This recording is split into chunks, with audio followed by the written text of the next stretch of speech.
আজকে দুপুরে রান্না করেছি দই দিয়ে ডিমওয়ালা মাছ। তোমরা অবশ্যই দেখে বলো কেমন লাগলো। এই ঝোলটা গরম গরম ভাতের সাথে খেতে কিন্তু অসাধারণ লাগে। ঝোলটা একটু পাতলা রেখেছি, এতে খেতে আরও ভালো লাগবে। দেখো এখানে বাটা মাছ নিয়েছি, আর বাটা মাছগুলোতে প্রত্যেকটাতেই ডিম আছে। আর ভালো করে মাছগুলো ধুয়ে নিয়েছি, ধুতে একটু অসুবিধা হচ্ছিল যেহেতু ভেতরে সব ডিম। মাছগুলো আমি একটু লবণ আর হলুদ দিয়ে মাখিয়ে ভেজে নেব।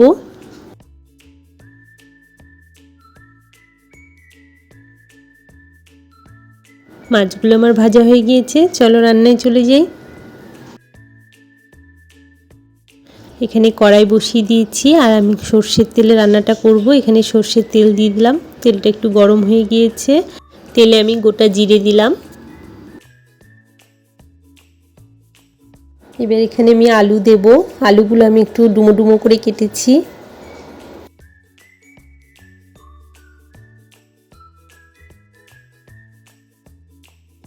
হালকা একটু তেলে ভেজে নেব আলুগুলো।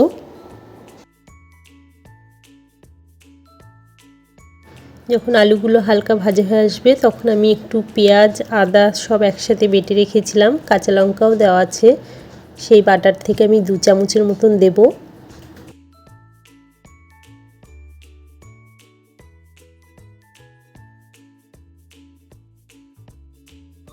হলুদ আর লবণটাও দিয়ে দেব।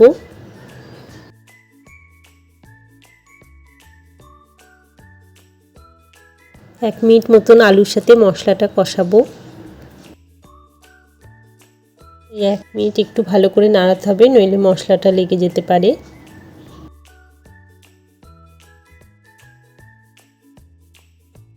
এবার এর মধ্যে আমি টমেটো আর কাঁচা লঙ্কা দেব কটা। কাঁচা লঙ্কা আগে ওই বাটার মধ্যে ছিল, তাও আমি এখানে 2টো চিড়ে দিলাম।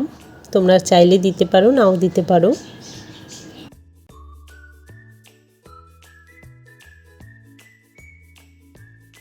এবার আমি জল দেব, 2 কাপের একটু বেশি জল দেব। দেখো পুরো 3 কাপ দিচ্ছি না, একটু ঝোল ঝোল হবে। আমি যাতে আলুগুলো ভালোভাবে সিদ্ধ হয় সেরকম পরিমাণ মতন জল দিয়েছি। তোমরা যদি একটু গ্রেভি রাখতে চাও তাহলে জলটা অনেকটাই কমিয়ে দেবে।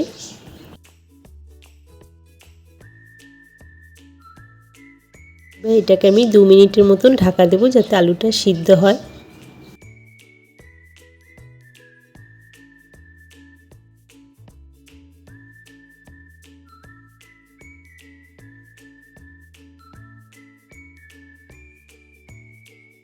এবার আমি ভেজে রাখা মাছগুলো এর মধ্যে দিয়ে দেব।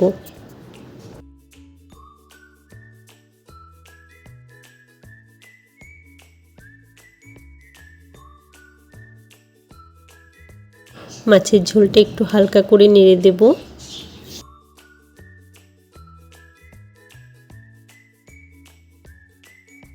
আলুগুলো আমার সিদ্ধ হয়ে গিয়েছে।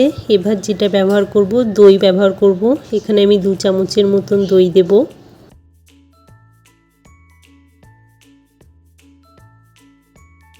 এটা আর ঢাকা দেব না, একটুখানি ফুটতে দেব।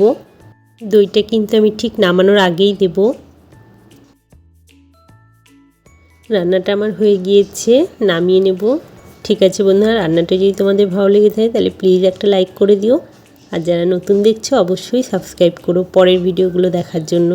আজকে তাহলে রান্নাটা এখানেই শেষ করলাম, আবার দেখা হবে অন্য কোনো ভিডিওতে। বাই।